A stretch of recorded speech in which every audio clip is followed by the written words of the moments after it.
once or twice this year. Didn't really see anything.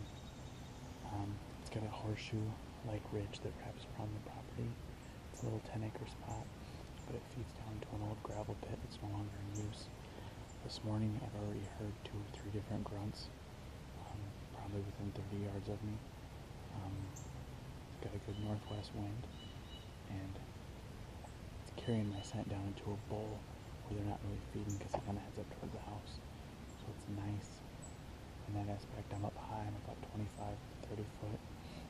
It really drops way down, and it's really nice to have that angle compensator on my rangefinder, because straight down is a 16-yard shot, but you'd swear a little bit more than that. So we'll see how it goes.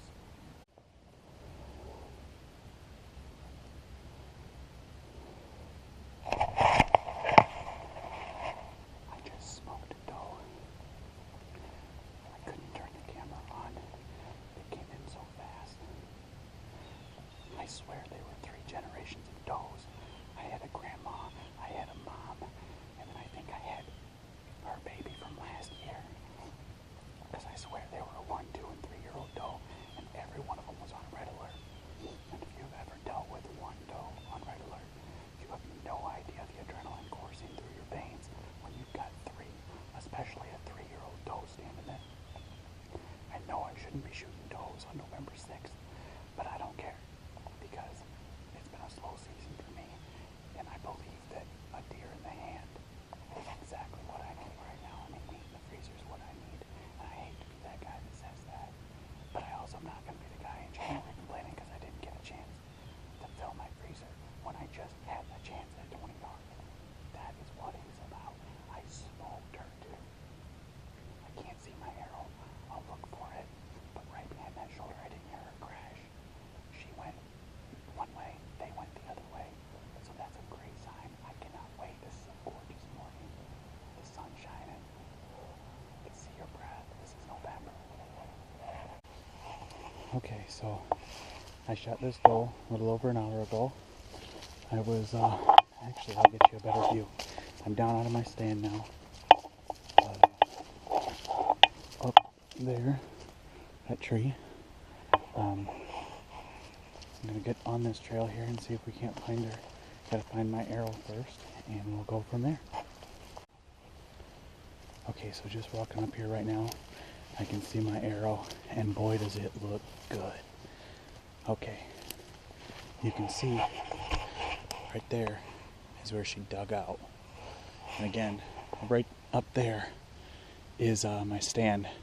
Now, I had 3 of them right down here, and the sun was just peeking up. I don't want to say I was skylined, but I don't know that was a good spot for a morning set, because that sun is beating right on there right now. So I very carefully made the shot. She dug out right there. My arrow is actually right here. Let me see from here what happens. I already see nice impact right there. Nice blood. Great blood. Okay, so I've gone maybe 50 yards, and I'm going to be honest with you for a minute, because I was really nervous about this track. My arrow looked great, covered in blood, but it had like chunks. It didn't smell like guts, but it didn't smell like poop. But I had this happen last year. I had shot a deer low, and when I say low, I still cut, 2 inches of her dang heart off, and it looked like I had shot her in the guts. You start getting that chunky material, and I don't really have a good example to show you, but I was getting that on this trail. I've given her an hour. I know where my arrow hit. I know I hit her good, and I didn't hear her crash, but this is why you give them time, because you don't know until you get up to this blood trail. The blood trail is very sparse. I'm getting a drop here, drop there, and like you'll see,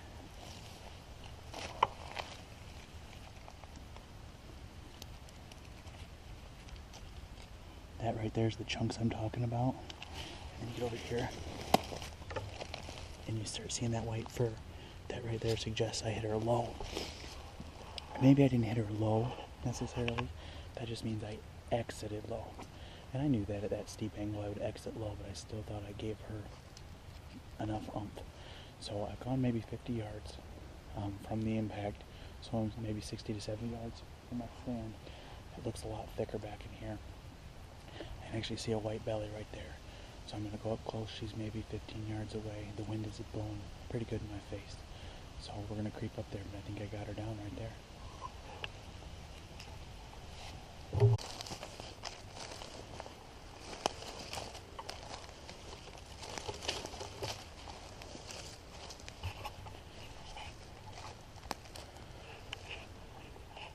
Would you look at that? That to me is just beautiful. Back up this ridge here. Beautiful sun. This is November. People don't think you should shoot does in November. I don't care. I only had one tag for this county for a doe tag. This is the only property I have access to hunt in this county.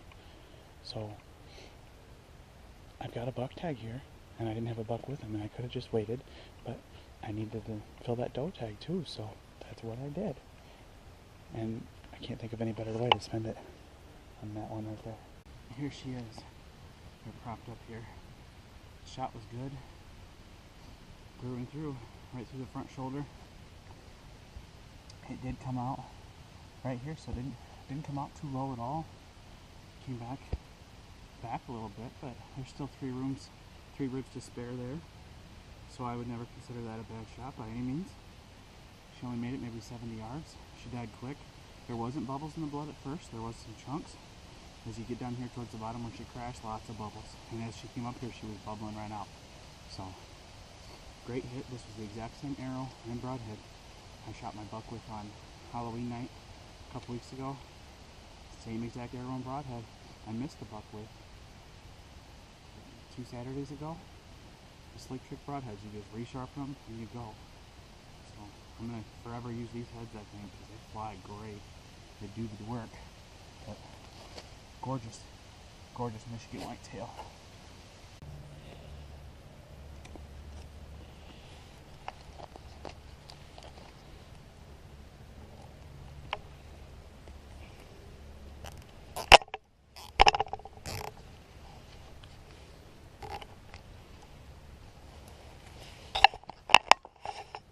And now she's legal.